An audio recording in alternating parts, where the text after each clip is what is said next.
capítulo 4. El Evangelio de Marcos, capítulo 4. Sí. El Evangelio de Marcos, capítulo 4. Gracias. Versículo 1.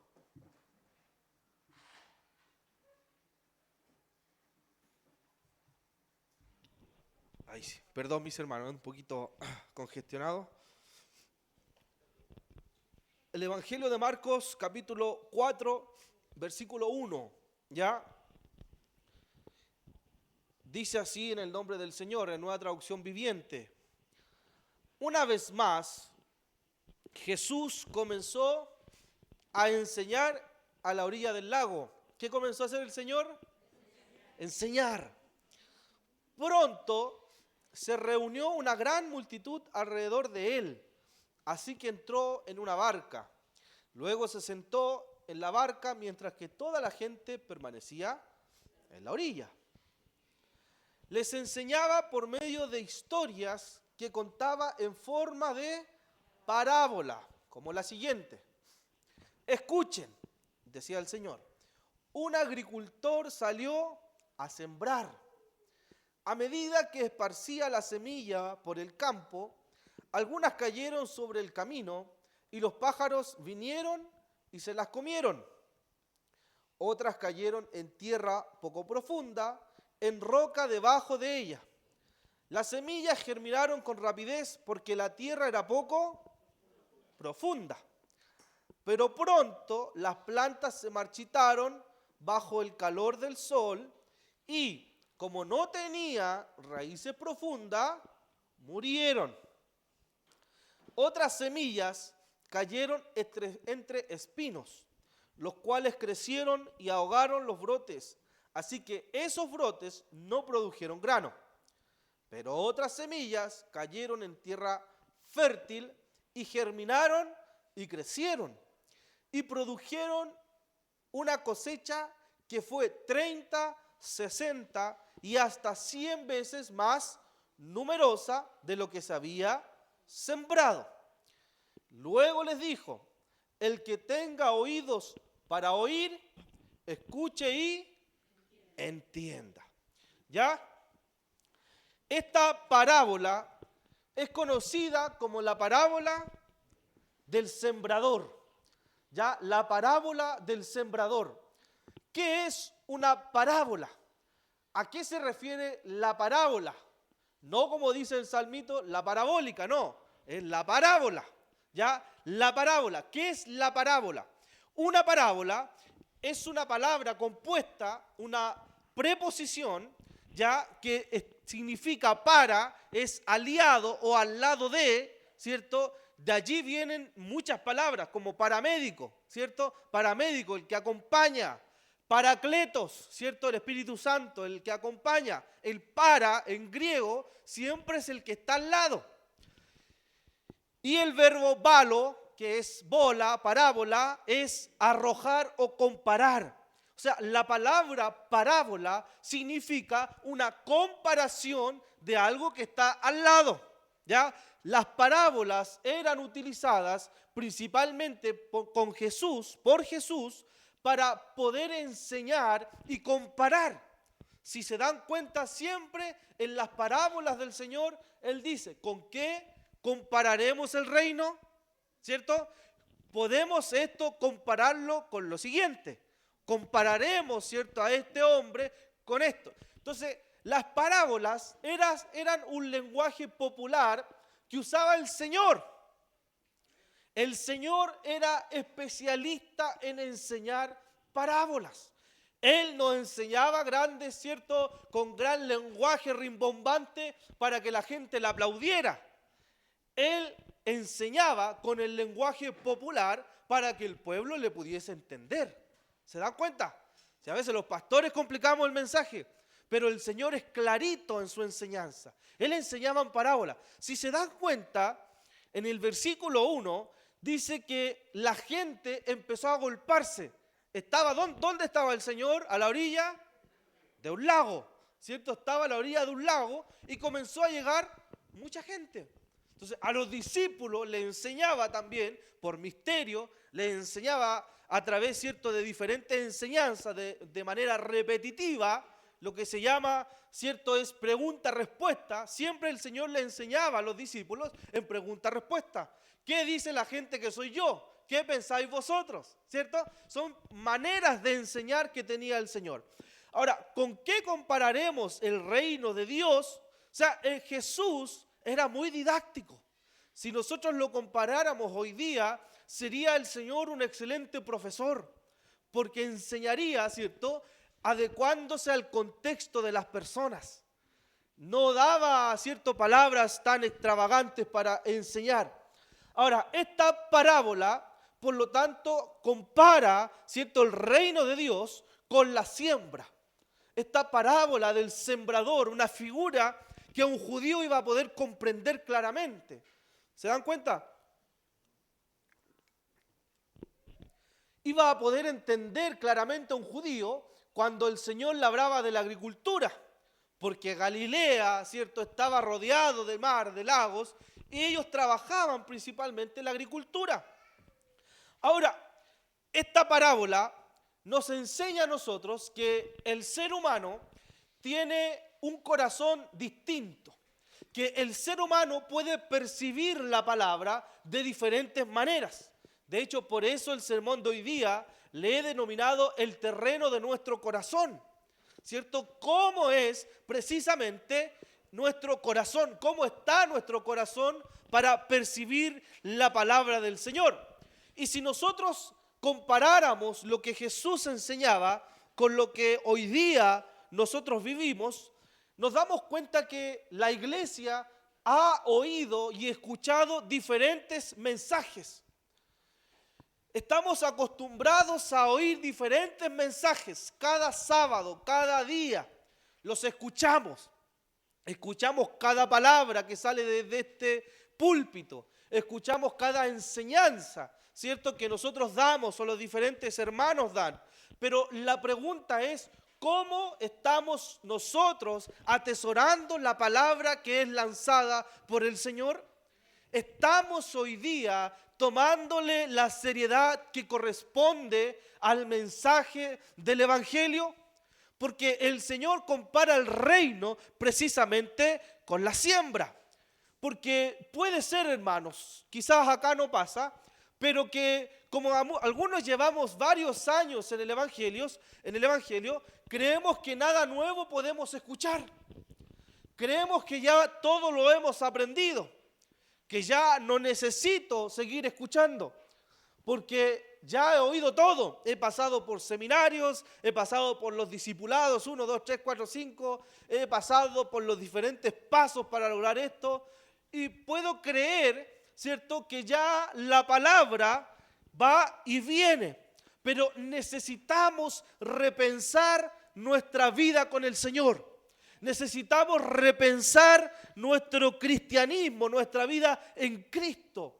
¿Cómo está hoy nuestro corazón?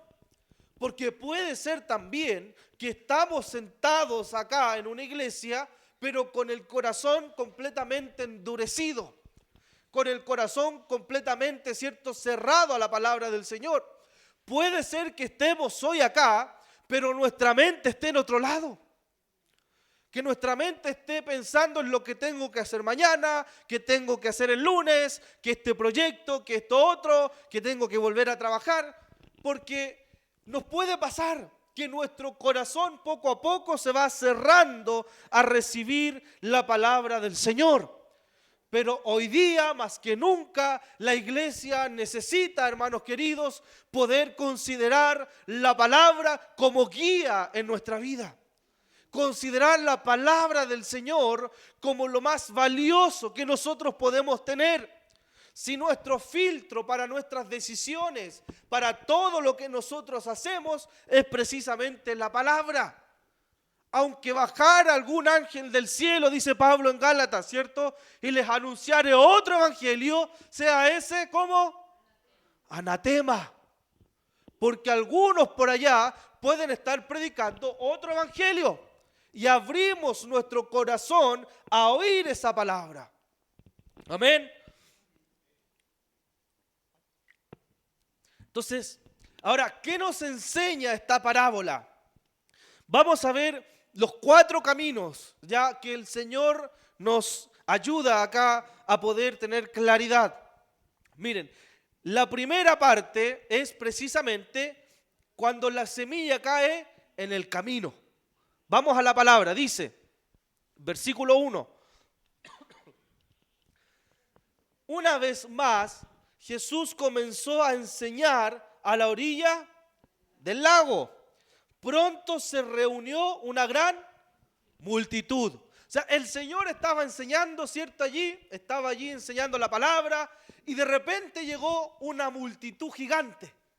Quizás Jesús estaba hablando, ¿cierto?, cosas profundas con los discípulos, pero al darse cuenta que llegó la gente, ¿cierto?, dice el versículo 2, les enseñaba por medio de historias que contaba en forma de parábola, ¿cierto? Ya sabemos que una parábola es una comparación. Escuchen, un agricultor, versículo 3, ¿salió a dónde? A sembrar. A medida que esparcía la semilla por el campo, algunas cayeron sobre el camino y los pájaros vinieron y se la comieron. O sea, la primera semilla que lanza el agricultor cae en el camino. En el camino. ¿Cuál es la figura del agricultor? ¿Cierto? La semilla y el lugar donde cae la semilla. 3 actores en la parábola. Ahora, ¿cómo lo hacían esos tiempos los agricultores? Hoy día tenemos una cantidad a lo mejor de tecnología en el campo distinto a cómo hacían agricultura años atrás.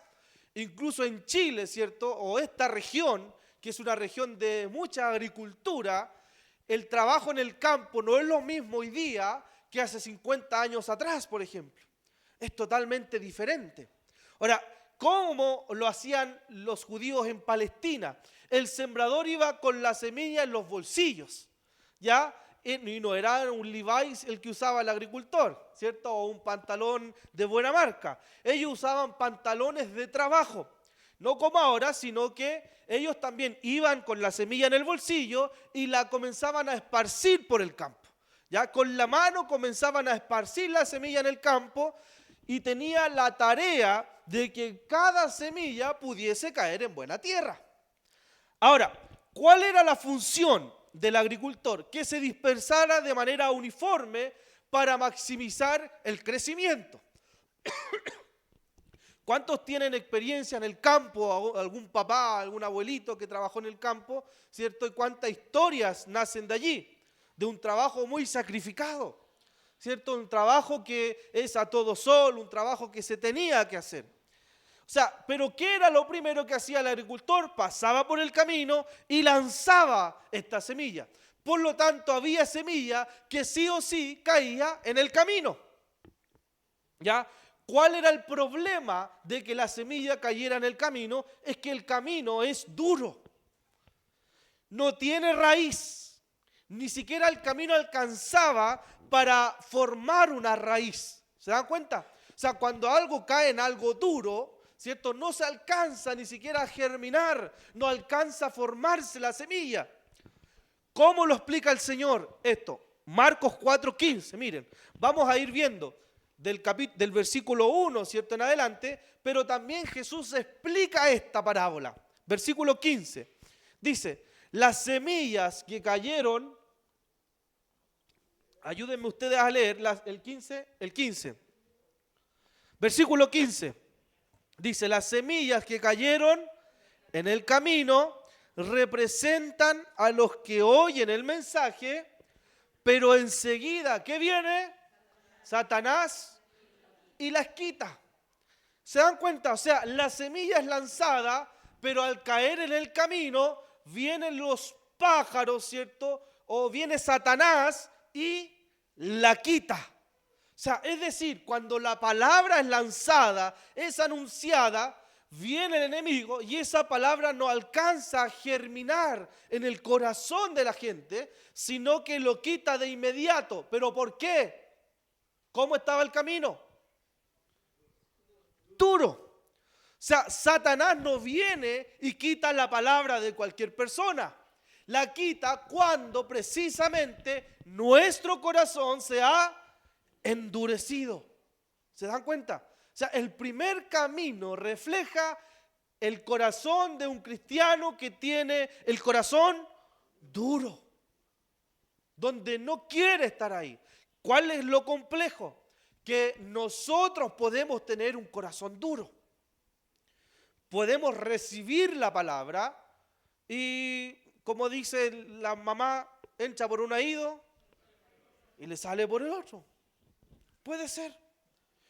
Salimos, cruzamos la puerta después de recibir la palabra y ya se nos olvida.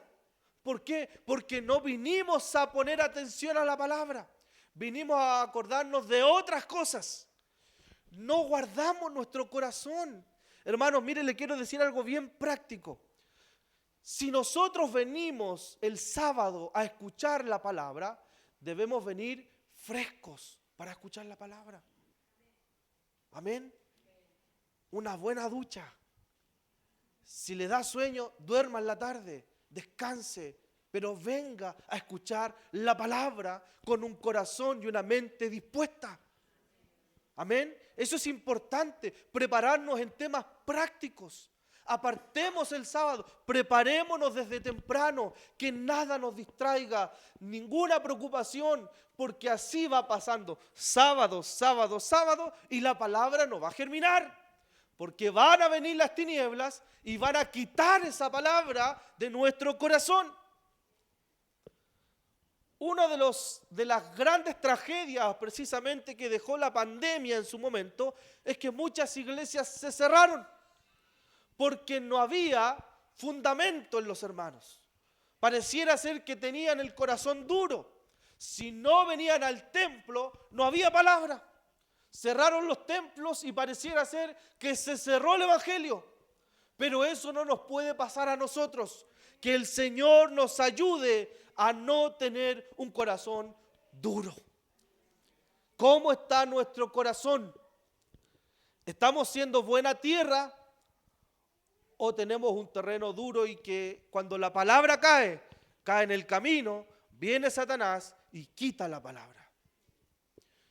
Primer terreno es el camino. ¿Dónde cayó la primera semilla? En el camino. Ojalá no sea camino de gracia, pero en el camino. Segundo, miren, segundo punto, el versículo 5 dice así: otras cayeron en tierra poco profunda, con roca debajo de ella. Las semillas germinaron con rapidez porque la tierra era poco profunda. Pero pronto las plantas se marchitaron bajo el calor del sol y como no tenían raíces profundas, ¿qué pasó?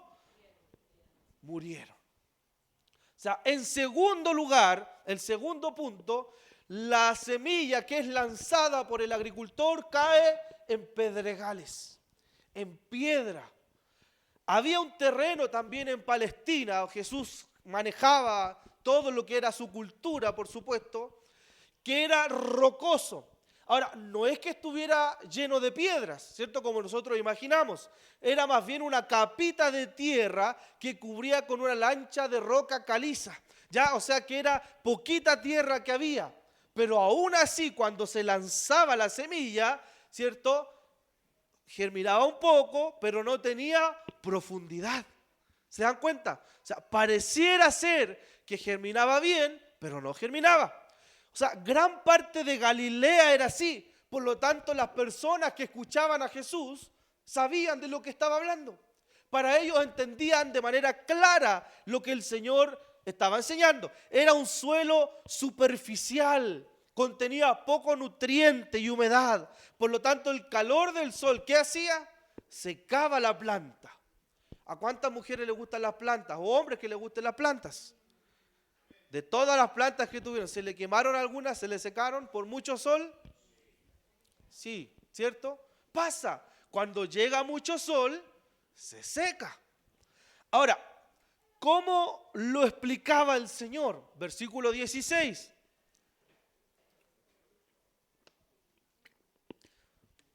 Aquí Jesús nos hace el trabajo a nosotros porque Él va explicando. Dice, las semillas sobre la tierra rocosa, ¿se acuerdan? Representan ¿a quiénes? A los que oyen el mensaje y de inmediato lo reciben ¿cómo? Con alegría, ¿cierto? ¿En cuál estamos, perdón? En el 16. Las semillas, ¿cierto? Y con alegría. Pero, dice, pero, el 17, como no tienen raíces profundas, ¿qué pasa? No dura mucho. En cuanto tienen problemas o son perseguidos por la palabra de Dios, ¿qué pasa? Caen. ¿Se dan cuenta? Entonces, la primera era el camino, segundo en rocas o piedras, ¿cierto? El segundo camino, por lo tanto, representa a aquellos que reciben la palabra, que llevan años en la iglesia, pero no tienen fundamento, ¿cierto? Aquellas familias o personas que edifican la casa sobre la arena. No hay algo sólido en la casa, no hay fundamento.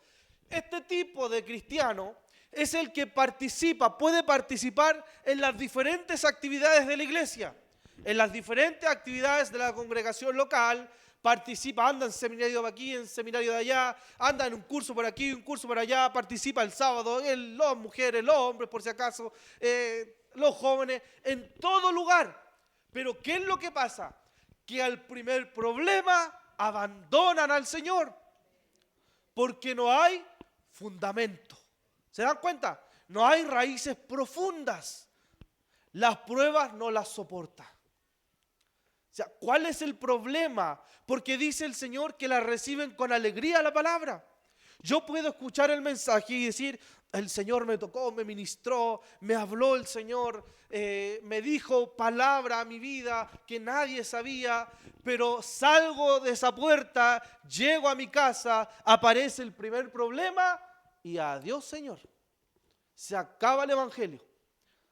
Que el Señor nos ayude a no tener un terreno rocoso, ¿cierto? Porque el evangelio, hermanos, es un evangelio de pruebas.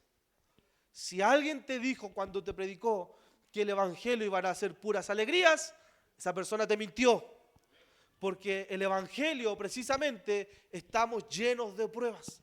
Porque ¿cómo el Señor va a formar nuestro carácter? A través de las pruebas, a través del duelo, a través de la crisis, a través de enfermedades. El Señor va transformando nuestro carácter. Pero si tenemos un corazón rocoso, el primer problema, vengan vientos, venga lo que sea, va a botar nuestra casa. Es como la espuma, hermanos. Se puede ver gigante, ¿cierto? Pareciera ser que va creciendo, va tomando forma. Pero ¿qué pasa con la espuma? Se diluye rápidamente. Podemos ser cristianos espuma, que venimos, pero al primer problema nos vamos. Que el Señor nos ayude. Amén. Les animo a ser verdaderos discípulos de Cristo, a recibir la palabra del Señor y atesorar la palabra del Señor y vivir la palabra del Señor. Porque, hermanos, no podemos depender toda la vida de otro. Necesitamos aprender a depender del Señor en las pruebas. Cuando venga la prueba, cuando venga la dificultad, muchas veces vas a estar solo allí. Estarás solamente tú y el Señor. Y todas las palabras que recibiste en algún momento te van a servir como fundamento para poder salir de la prueba. Como fundamento para salir de esa dificultad. Bendito sea el Señor. Tenemos entonces el primero, el camino. Segundo, pedregales.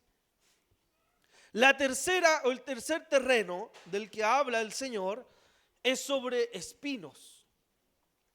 Miren, versículo 7 de Marcos. Estamos en el Evangelio de Marcos. Otras semillas cayeron entre espinos.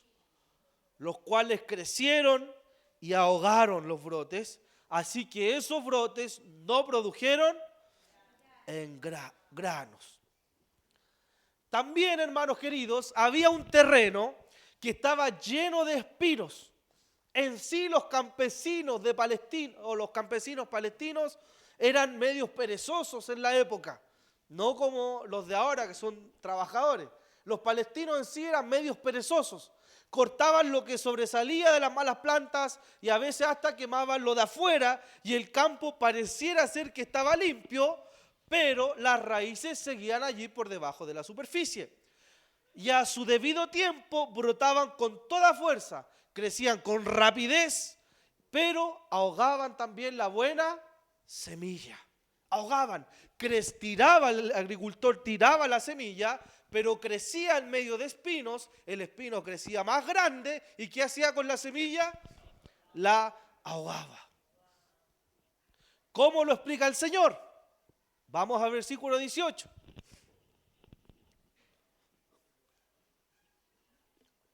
¿Qué dice el versículo 18? Las semillas, acá en la pantalla, las semillas que cayeron, ¿dónde? Entre los espinos, representan a los que oyen la palabra de Dios. ¿Cuál es lo que tienen en común estos tres caminos que hemos visto? Que es lanzada la semilla, ¿cierto? Escuchan la palabra, la reciben. No es gente que no recibe la palabra, son personas que están reciben la semilla. El 19, ¿qué dice? ¿Qué dice el 19? Pero muy pronto el mensaje queda. ¿Por qué? El atractivo de la riqueza y el deseo por otras cosas. Así que no produce ningún fruto. ¿Se dan cuenta? ¿Qué quiere decir el Señor? Que hay otro tipo de tierra que recibe la palabra y compara esto con aquellas personas que escuchan la palabra, pero es más importante los afanes de la vida. Es más importante, ¿cierto?, los deseos. Es más importante las riquezas. Es más importante los intereses personales que la palabra del Señor. Cuanto más complicada se hace la vida, hermanos queridos, más necesario es tener nuestras prioridades en el sitio que corresponden. Porque puede la palabra ser lanzada a nuestro corazón, pero las necesidades de la vida, los afanes de la vida, puede que ahoguen la palabra que hemos recibido. ¿Qué quiere decir esto en términos prácticos? Que la palabra, el mensaje del Evangelio, sea desplazado por otras cosas que ocupan el primer lugar en nuestra vida. Desplazado completamente. Esto no quiere decir que tener trabajo es malo. No quiere decir que aspirar a una estabilidad sea malo. Pero ¿qué es lo que está diciendo el Señor? Que si eso es más importante que el Evangelio, eso en algún momento va a ahogar la palabra que ha sido lanzada a nuestro corazón. ¿Cuál es la pregunta que nos hace el Señor hoy día? ¿Cuál es nuestra prioridad hoy día? ¿Qué es nuestra prioridad? ¿Dónde está el Señor en el rango de las prioridades? Si nosotros hiciéramos un listado de prioridades, ¿dónde está el Señor? ¿Está después del trabajo? ¿Está después a lo mejor de los hijos? Porque esto no es solamente el trabajo, esto incluso es familia, hermanos. El Señor está primero que los hijos, el Señor está primero que tu esposo, que tu esposa, el Señor está primero que el trabajo, primero que los materiales. El Señor tiene que ser Señor de todo.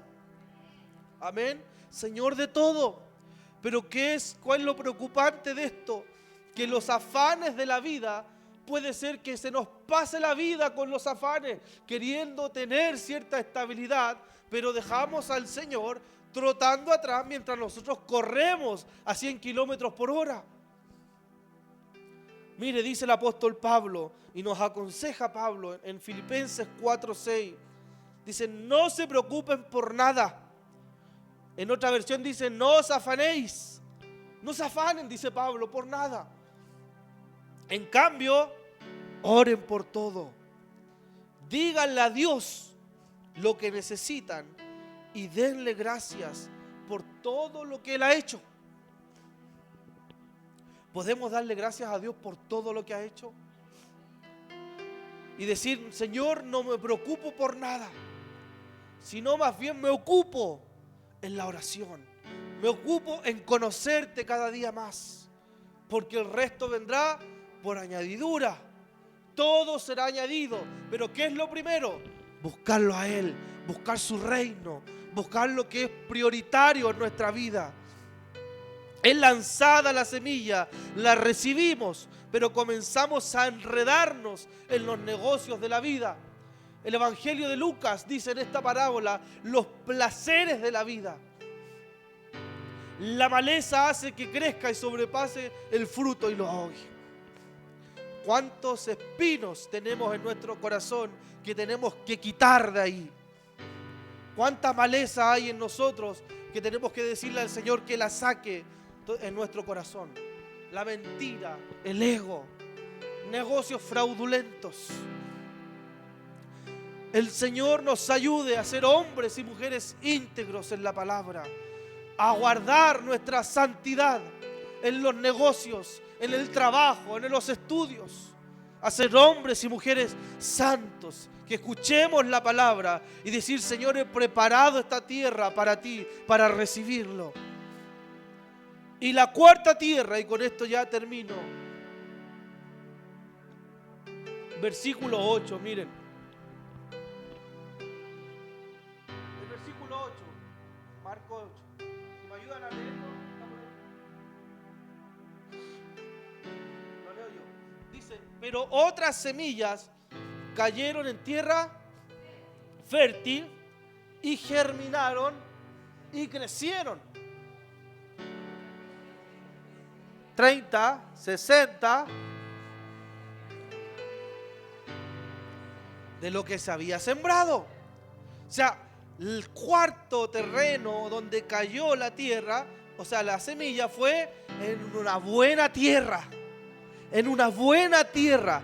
Lo bueno de esta tierra consiste principalmente en las cualidades precisas para que la semilla pueda germinar. Tiene blandura, suavidad para alimentar, para recibir y alimentar la simiente. Tiene profundidad. No cae en el camino que está duro, cae en profundidad. O sea, la tierra estaba preparada. Yo sé que los agricultores preparan la tierra para poder tirar la semilla. O sea, a veces yo pienso en esta parábola, y perdón que a lo mejor suene extraño esto, pero también pareciera ser que es el agricultor el que tiene que trabajar esa tierra. Nosotros también tenemos que trabajar esta tierra. Tener una tierra, ¿cierto?, adecuada para que la semilla pueda caer y germinar de buena manera. Pero si venimos, ¿cierto?, a escuchar la palabra con preocupaciones, con situaciones a lo mejor que nos desvían la atención, va a caer la semilla y no va a dar fruto. Ahora, la semilla de la que habla el Señor, ¿cierto?, dice que dio mucho fruto. ¿Cuánto fruto dio? 30, 60 y hasta 100 veces más de lo que se había sembrado. O sea, esta semilla cayó en buena tierra. Miren, acá el Señor nos da algunos elementos. Vamos al 20, versículo 20. Dice, y las semillas que cayeron en la buena tierra representa a quienes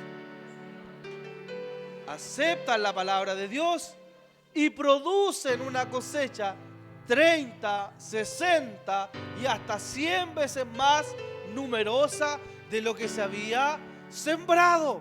Ahora, ¿usted ve 3 acciones en ese versículo? Yo veo 3 acciones del que recibe la palabra. Primero, oye la palabra. ¿Qué más? Segundo, acepta la palabra. Dice, yo acepto la palabra, la acepto. Y tercero, ¿qué hace? produce fruto. O sea, escucha la palabra, acepta la palabra y lleva fruto. Es imposible que una semilla que caiga en buena tierra no dé fruto. ¿Cómo será conocido el cristiano? Por sus frutos. Hermanos, conclusión de esto: no seamos como aquellas 3 tierras anteriores. ¿Se acuerdan de las 3 tierras? Camino, piedra y espinos. Concéntrese acá. Camino, piedra y espinos. En estos tiempos de tantos afanes, hermanos queridos, y de tantas herejías que aparecen, puede ser también que la semilla está llegando a las personas de manera incorrecta. Necesitamos ser buenos receptores de la palabra y accionadores en la obra de Dios para llevar mucho fruto. La pregunta nuevamente es: ¿qué tipo de tierra está siendo usted en la palabra? Esta palabra no solamente es aplicada a la gente nueva, porque muchas veces se aplica a la gente nueva, ¿cierto? Cuando el mensaje es anunciado y la gente recibe la palabra. No, también es aplicado para nosotros, porque no solamente estaba escuchando la gente de afuera al Señor, estaban también con Él los discípulos. Amén. ¿Qué tal si nos ponemos de pie un segundo?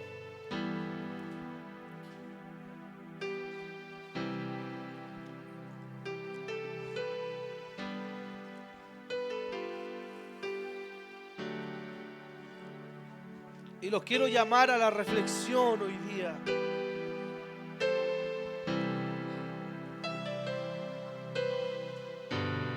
Piense un segundo allí donde está.